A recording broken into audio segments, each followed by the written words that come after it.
Hey guys, so like 2 months ago I had my birthday and I got a graphics card for my PC and I was really happy with that, obviously. But one of the things, obviously, when you get a new graphics card, you want to get a game that sort of tests your system so you can see what you were missing out on when you had your old crappy graphics card and what everything looks like brand and shiny new with your new graphics card. So obviously I picked Crysis. I figured, you know, Crysis is a bit old, a few years old now, but it's still like, I mean, back in this was like the game to test your computer. Can your computer even run this? Bitch, if you can't run this, you don't even know you don't know nothing about no Crysis. But so I got Crysis, and I got the Maximum Edition, which comes with Crysis and the expansion, so you can play both. And I wanted to see how well it looked on my computer. By the way, what has 2 thumbs and can run Crysis on high? This guy. Yeah, that's right. I know. It goes higher than high. It goes like the Ultra, which I can't do. But hey, I got high, and it looks pretty. So anyways.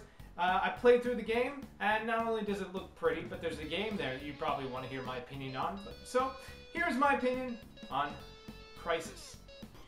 Crysis was developed by Crytek Studios, who are known for basically making beautiful and graphically intensive video games.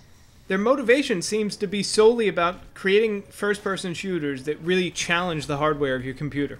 And Crysis certainly fits that description well.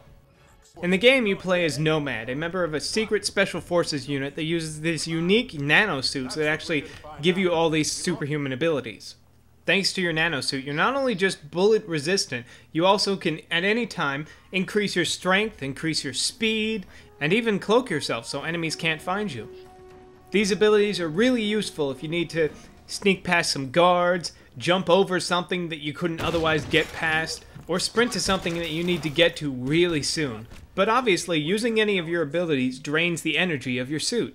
It makes it so you can't just Superman your way through the game. You have to think very carefully about when you're going to use your powers. Although they don't last as long as you probably would want them to, they're really great at getting you past a sticky situation. The story of Crysis seems simple enough at first. A bunch of archaeologists were digging something up, and then the South Koreans came and attacked them and arrested them, and you're sent in to sort of rescue them and find out what happened.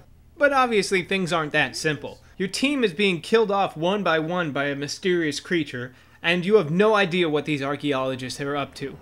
The game's story has lots of interesting twists and turns, and it actually changes up the gameplay every now and again. You're not just going through the jungle, killing off random foot soldiers in the Korean army. You, at points, will get behind a tank, or flying vehicles and all kinds of crazy stuff as you get towards, you know, the big epic ending.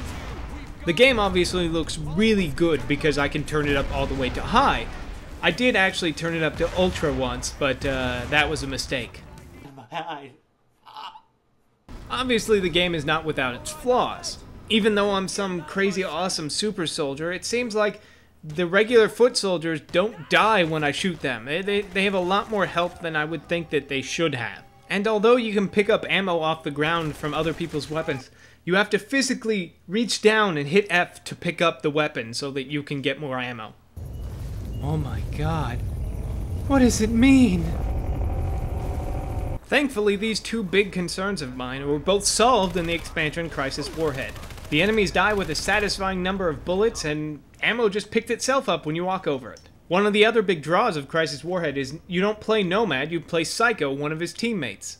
What makes this awesome is that Psycho is really one of the few characters on your team that actually has a personality, which is great, because Nomad has no personality, and most of your team gets destroyed anyway, so they didn't bother making personalities for him. Although I wouldn't say the storytelling in either game is all that great. Pretty hard. Some of your suit functions are offline. Let me run a quick diagnostic. You turtle! That's right. Take it! Take it! There are moments that I guess are supposed to be dramatic that I just don't find dramatic. I mean, a character will get killed off who I literally have never met before that I can remember or have barely seen, and it's supposed to be sad, I guess, but I have no idea who this person is. The game does also offer multiplayer, which is actually a lot of fun. It takes all the fun of the single player, all the actual shooty bits and superpowers, and you get to fight other people, which is great.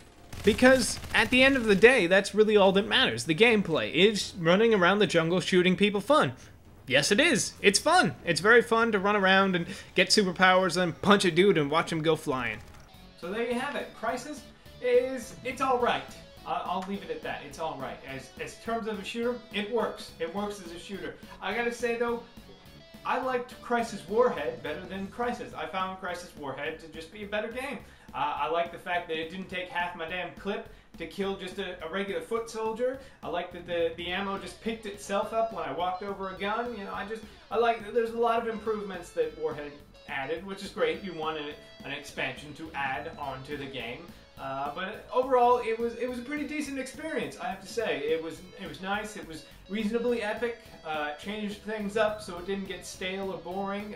The whole super-powered suit thing was kind of interesting. I hadn't seen that work quite like that in a game before. So overall, it's a pretty decent game. Obviously, if you want to test your system, it's still probably one of the bigger games right now that you can test. I mean, it's a few years old, so you can get it cheap. Like I did, and you know, test out your system, see how well it runs. But it's kind of fun. It doesn't probably have the staying power. I don't see myself playing too much more of this, but overall, it's a pretty decent game.